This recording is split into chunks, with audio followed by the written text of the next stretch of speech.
the IBCC Gravestone Inscription Project. Hello everybody, this is Dave Gilbert, the Losses Archivist with IBCC. First of all, thanks for expressing an interest in taking part in the IBCC Gravestone Inscription Project. This is just a short tutorial in what to do. It's really quite straightforward, but it's always worth being shown how to do it. If you go ahead and take part in this, you'll be provided with an Excel spreadsheet.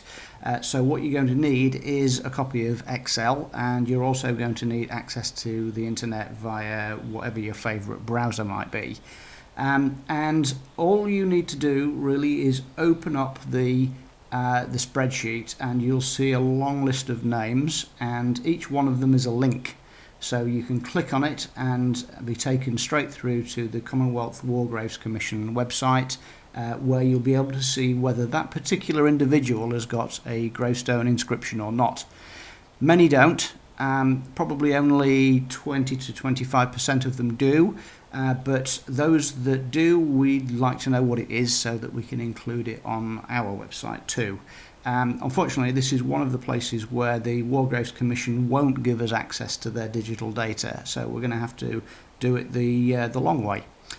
So this tutorial will show you how to do all of this, and so once you've got the spreadsheet open, you'll see that just here you've got your list of names, and don't worry if there are gaps like this, by the way, because they've been removed automatically because they're not Commonwealth airmen.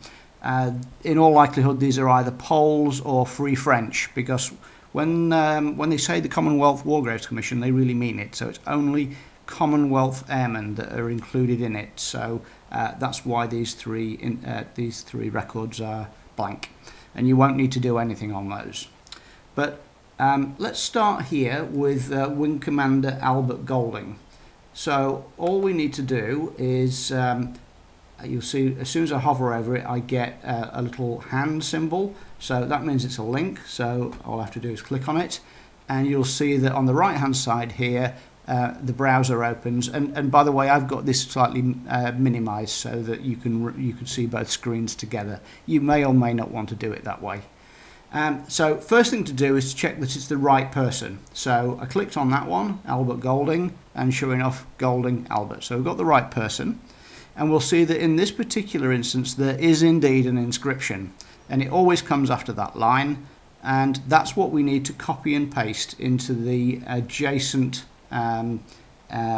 field in the spreadsheet. So to do that, all I need to do is click and drag. So I'm carrying on clicking, and I'm moving the cursor until I've got the whole thing. And notice I'm avoiding the quotes as much as you can. It doesn't matter if they're in, I can remove them, but it would be better if they're not there.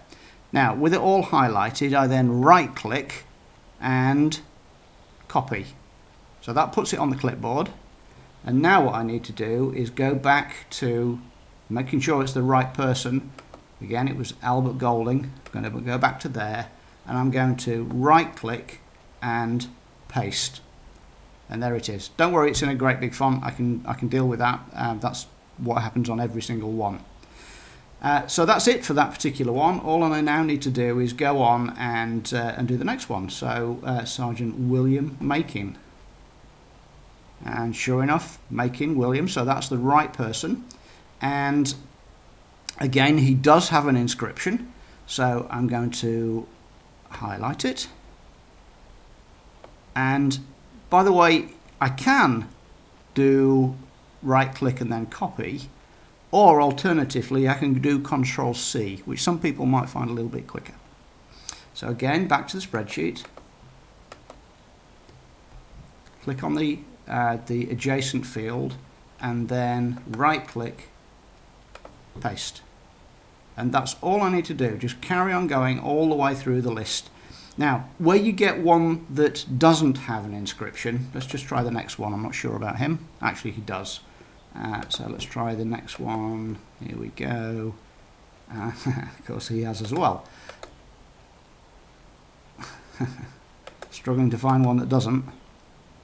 There we go. So that one doesn't. So in that case, what I would suggest you do is put a dash in there, because otherwise you could quite easily get out of sync, and you could end up with the wrong inscription associated with the each name. Now, when you finished it, all you need to do is hit save. Don't forget that bit.